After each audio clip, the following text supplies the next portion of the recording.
Aquarius. This is Kendrick from Providence. As you know, Aquarius rules the 11th house, and my ruling planet is in my 11th house. So let's go ahead and look at what your first card is for this proofread. Wow. Okay. Venus in Virgo. So this is a debilitation, right?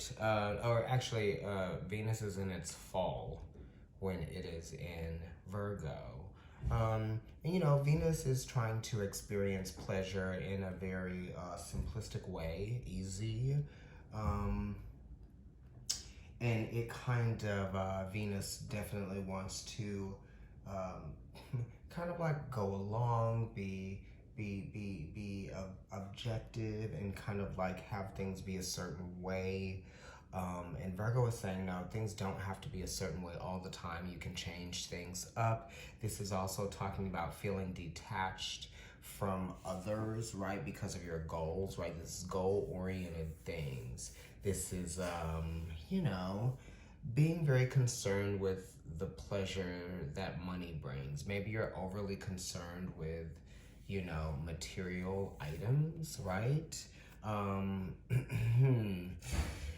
Virgo is talking about adjusting and making these adjustments that come with, the experience, along the way. What are you concerned with here? What are your foundations? What are the principles? Why do you do the things that you do?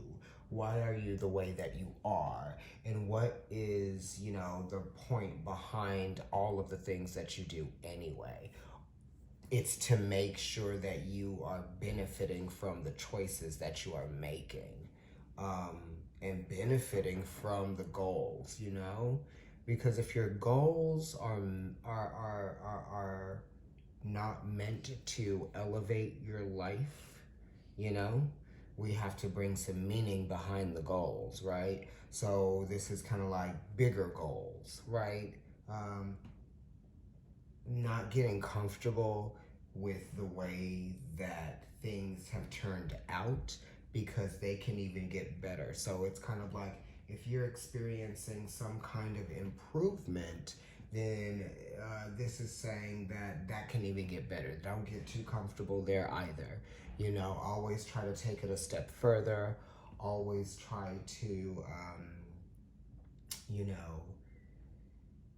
motivate yourself by wanting to just achieve more, okay?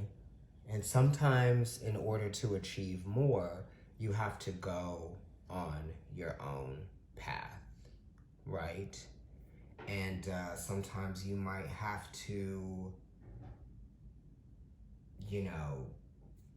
create distance in that kind of way, so that you can start to think for yourself, and you can start to materialize things for yourself in a new way.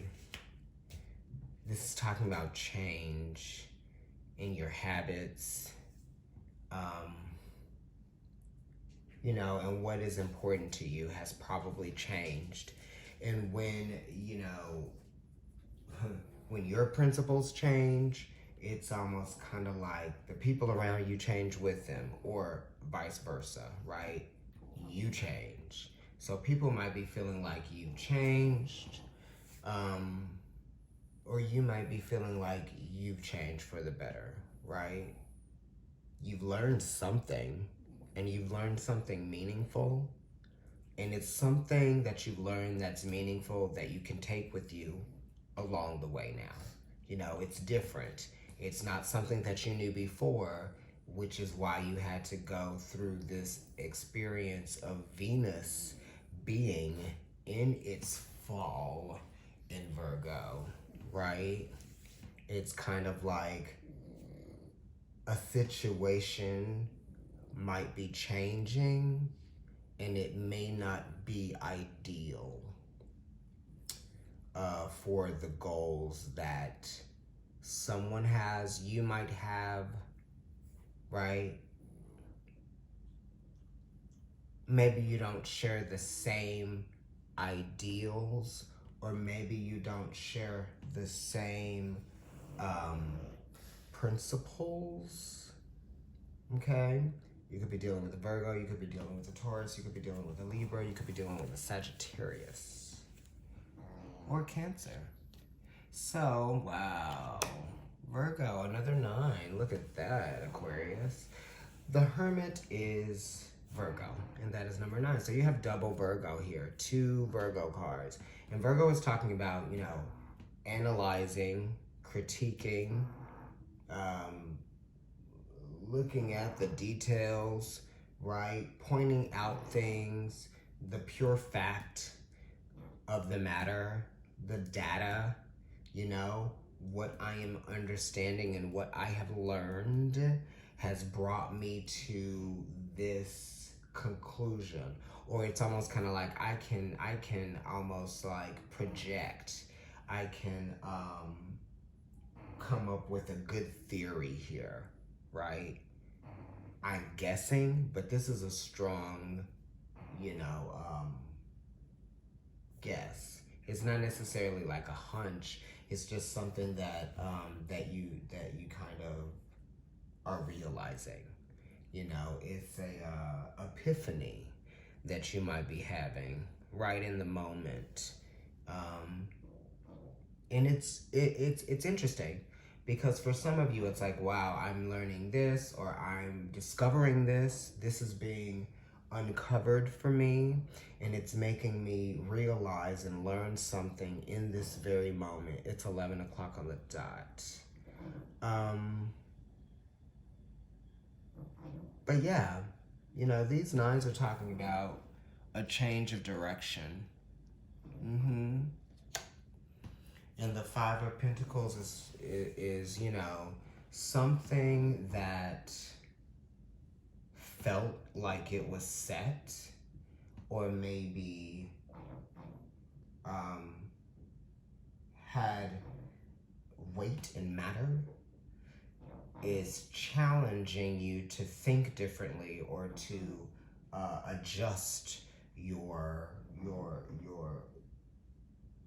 beliefs as to what